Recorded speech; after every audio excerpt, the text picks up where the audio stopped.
Hello दोस्तों, कैसे हैं आप सब। उम्मीद करते हैं आप सब अच्छे होंगे और मस्त चली होगी आपकी स्टडी। दोस्तों, आज फिर मैं आप सब के लिए कुछ नए वर्ड्स लेकर के आया हूँ। ये सारे वर्ड्स आप सब के लिए बहुत ही इंटरेस्टेड होने वाले हैं, तो आप सब बने रहिए हमारे साथ अंत तक। दोस्तों, आज के जो वर्ड्स मैं लाया हूँ आप सब के लिए, तो कुछ ऐसे वर्ड्स हैं जो आप डेली यूज़ कर सकते हैं और आप अपने इंग्लिश को बेहतर बनाने के लिए कर सकते हैं। आप इस वर्ड का इस्तेमाल चैट में भी कर सकते हैं, किसी के कमेंट्स में भी कर सकते हैं, है ना। यानी कि कई सारे जगह पे जो है आप इन शब्दों का इस्तेमाल कर सकते हैं।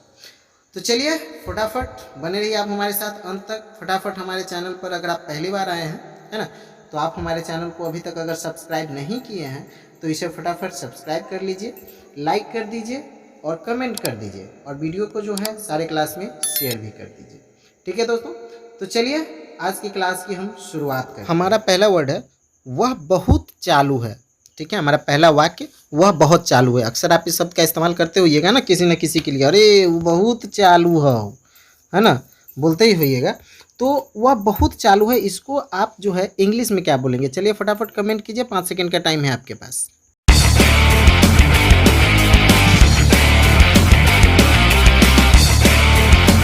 तो चलिए हम इसका आंसर आपको बताते हैं। वह बहुत चालू है, इसको आप इंग्लिश में बोलेंगे सी इज़ वेरी चनिंग, है ना। यहाँ पे आप अगर लड़की हैं तो आप ही इज़ वेरी चनिंग भी बोल सकते हैं, यानी लड़की लड़का को बोलेगी वह बहुत चालू है तो ही इज़ वेरी चनिंग।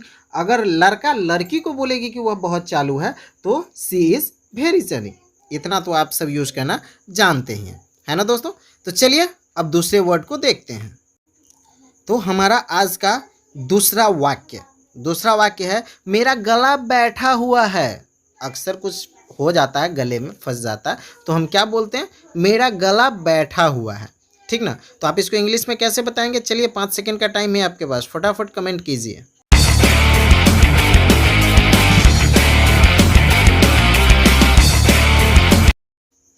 तो चलिए हम बताते हैं आपको आंसर। मेरा गला बैठा हुआ है, इसको आप इंग्लिश में क्या बोलेंगे? ठीक है, तो इसको आप इंग्लिश बोलेंगे I have a horse voice.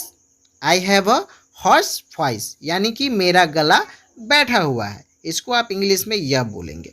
ठीक है, मज़ा आया? चलिए फटाफट लाइक कर दीजिए, कमेंट कर दीजिए और क्लास को फटाफट अपने दोस्तों में शेयर भी कर दीजिए, है ना। चलिए देखिए कितना इंटरेस्टेड वर्ड हम आपके लिए ढूंढ के लाए, है ना। वह बहुत चालू है, मेरा गला बैठा हुआ है, देखिए इसको हम इंग्लिश में कैसे बोलते हैं। तो चलिए अब हम दूसरे वर्ड को देखते हैं। तो अब हमारा तीसरा, दो तो हो गया, अब हमारा तीसरा वाक्य है वह मेरी जासूसी कर रही थी, है ना।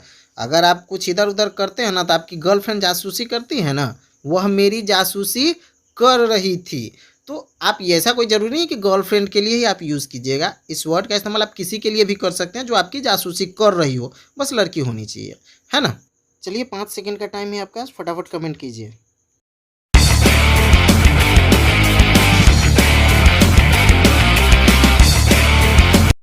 इसका आंसर होगा सी वाज स्पाइंग ऑन मी।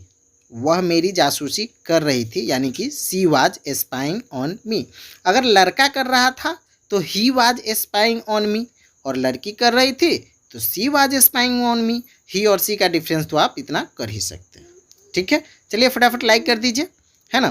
तो ये वर्ड हो गया ख़त्म। अब चलिए हम अगले वर्ड को देखते हैं। तो अब हमारा अगला वर्ड नहीं, सेंटेंस बोल सकते हैं, क्योंकि वर्ड नहीं, यह वाक्य है। तो हमारा अगला वर्ड है मैं तुम्हारे लिए पागल हूँ। तो इसको हम इंग्लिश में क्या बोलेंगे? ठीक है, पता है आपको? हमको पता है कि आपको पता है, इसलिए आप फटाफट कमेंट कीजिए। चलिए आपके पास मात्र 5 सेकेंड का टाइम है।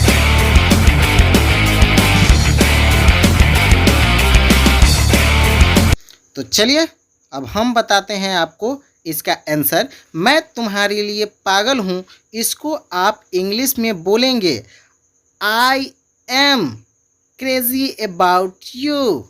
मैं तुम्हारे लिए पागल हूँ, I am crazy about you. अगर आप किसी को यह बोलिएगा मैं तुम्हारे लिए पागल हूँ, तो हिंदी से बेहतर है कि आप इंग्लिश बोलें I am crazy about you. Okay, तो चलिए ये हो गया हमारा कंप्लीट। फटाफट लाइक कीजिए, कमेंट तो करते रहिएगा, है ना, ताकि पता चले कि आपको समझ में आ रहा है या नहीं, है ना। तो चलिए अब जो है हम अगले वर्ड की तरफ बढ़ते हैं। तो हमारा अगला वाक्य है सेंटेंस, तुम मेरे लिए बनी हो, तुम मेरे लिए बनी हो। चलिए 5 सेकंड का टाइम है आपके पास, फटाफट बताइए।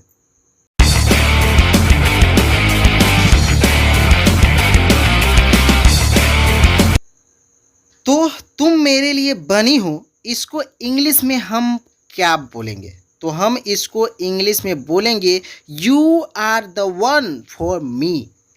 तुम मेरे लिए बनी हो, इसको आप इंग्लिश में बोलेंगे you are the one for me, है ना। चलिए फटाफट सबका स्क्रीनशॉट ले लीजिए या फिर आप अपने नोटबुक में नोट कर लीजिए, है ना। याद रखिएगा, आप बहुत ही इंटरेस्टेड वर्ड आप सबके लिए लाया हूँ, है ना। फटाफट कमेंट कीजिए और शेयर करते रहिए, शेयर भी कर दीजिएगा क्लास को, है ना। तो चलिए इसी के साथ ही हम आज की क्लास का अंत करते हैं। अंत करने से पहले एक इम्पॉर्टेंट नोट्स आपके लिए।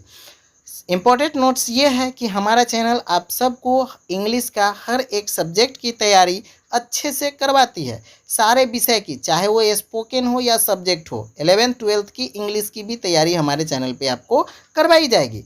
तो ऐसे स्टूडेंट्स जो इंग्लिश की तैयारी करना चाहते हैं वो आज ही हमारे चैनल से जुड़े। दोस्तों आप सब फटाफट इन वीडियोस को आप अपने उन दोस्तों को शेयर कर दें जो इंग्लिश क्लास करना चाहते हैं, है ना।